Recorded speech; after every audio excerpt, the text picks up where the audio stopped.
Hello കൂട്ടുകാരെ, റോഷുവിൻ്റെ വിശേഷം. ഇന്ന് റോഷുവിൻ്റെ ഇഷ്ടപ്പെട്ട ഒരു വിശുദ്ധനായ ചേട്ടായിയുടെ തിരുനാളാണ്. ആരെന്നറിയോ? ബ്രൗണൊരു പക്കിയിട്ട് അരയിൽ വെള്ള വള്ളിക്കാര കെട്ടിയ താരക്കുള്ള ഒരു ഇഷ്ടന വിശുദ്ധ ഫ്രാൻസിസ് അസിസി. ഫ്രാൻസിസ് അസിസിയെ കുറിച്ച് പറയാം. റോഷുവിന് കുറേ കഥകളുണ്ട്. ചെറുതായിട്ട് പറയാം.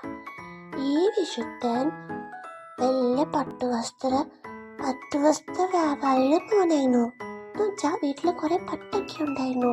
ഭയങ്കര പൈസയുള്ള വീട്ടിലായിരുന്നു. അങ്ങനെ കാണാൻ നല്ല ഗ്ലാമറായിരുന്നു.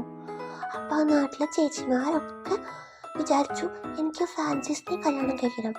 പക്ഷെ ഫ്രാൻസിസ് ഇങ്ങനെ പട്ടാളത്തിലൊക്കെ പോയി കുറച്ചൊരു പുറത്തൊക്കെ ചുമന്ന് പോവായിരുന്നു. ഒരു ദിവസം ഫ്രാൻസിസിന് തോന്നി, ഞാൻ ഇങ്ങനെ പോയാൽ പോരാ. എൻ്റെ പപ്പയുടെ കടയിൽ കുറേ പട്ടുവസ്ത്രമുണ്ട്.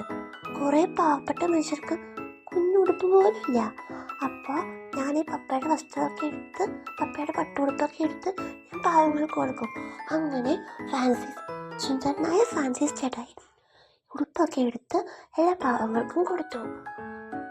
അങ്ങനെ അപ്പൻ പറഞ്ഞു, നീ വീട്ടിൽ നിന്ന് ഇറങ്ങിപ്പോ, നീ എന്നെ എല്ലായിടത്തും പാവങ്ങൾക്ക് കൊടുത്തു, നിന്നോട് ഞാൻ വഴക്കാന്ന് പറഞ്ഞു.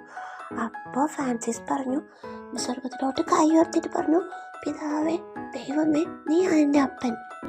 അന്ന് തൊട്ട് ഫ്രാൻസിസ് തീരുമാനിച്ചു, ഞാൻ ഇനി എൻ്റെ അപ്പന് സ്വത്തൊന്നും എനിക്ക് വേണ്ട, ഞാൻ ദാരിദ്ര്യമൊക്കെ വെച്ച് ഞാൻ ഇങ്ങനെ ബ്രദറെ പോലെ ജീവിക്കാൻ പോവാന്ന്. അങ്ങനെ ഫ്രാൻസിസും കുറേ കൂട്ടുകാർ വന്നു. കൂട്ടുകാരൊക്കെ കൂടി ചേട്ടന്മാരെല്ലാം കൂടെ ഒരു സഭ ഉണ്ടാക്കി, ഫ്രാൻസിസ്കൻ സഭ. അങ്ങനെ അവർ കുറേ പേര് ചേർന്നു. ഇപ്പോഴും കുറേ പേരുണ്ട് ഫ്രാൻസിസ്കൻ സഭയിലെ താടി കൊച്ചു ബ്രൗൺ ഉടുപ്പിട്ട കുറേ അച്ഛന്മാരുണ്ട്. അവരൊക്കെ ഫ്രാൻസിസിനെ പോലെ കുറേ നന്മകൾ ചെയ്ത് വിശുദ്ധരായി തീരാൻ ആഗ്രഹിക്കുന്നവരാ. പണ്ട് റോസ് നോക്കണ്ടോ, ക്ലാര എന്ന് പറഞ്ഞ വിഷയത്തെക്കുറിച്ച്. ഈ ഫ്രാൻസിസും ക്ലാരയും ഒരേ സമയത്ത് ജീവിച്ചിരുന്ന ഫ്രണ്ട്സാണ്. നല്ല ഫ്രണ്ട്സ് ആയതുകൊണ്ട് അവർ രണ്ടുപേരും സെയിംസായി. കൂട്ടുകാരെ, നമുക്കും കുറേ ഫ്രണ്ട്സ് ഇല്ലേ? തന്നെ ഇഷ്ടരായി പോരാ, നമ്മളും ഫ്രാൻസിസിനെയും പുണ്യറിനെയും പോലെ കൂട്ടുകാരെ കൂട്ടി നമുക്കൊന്നിച്ച് സ്വർഗത്തിൽ പോകണം, ഇഷ്ടരാകണം. മിസ്റ്റർ ഫ്രാൻസിസ് അസീസി, ഈ ചോപ്പേ നിങ്ങൾ കുറേ ഉണ്ടായിക്കട്ടെ.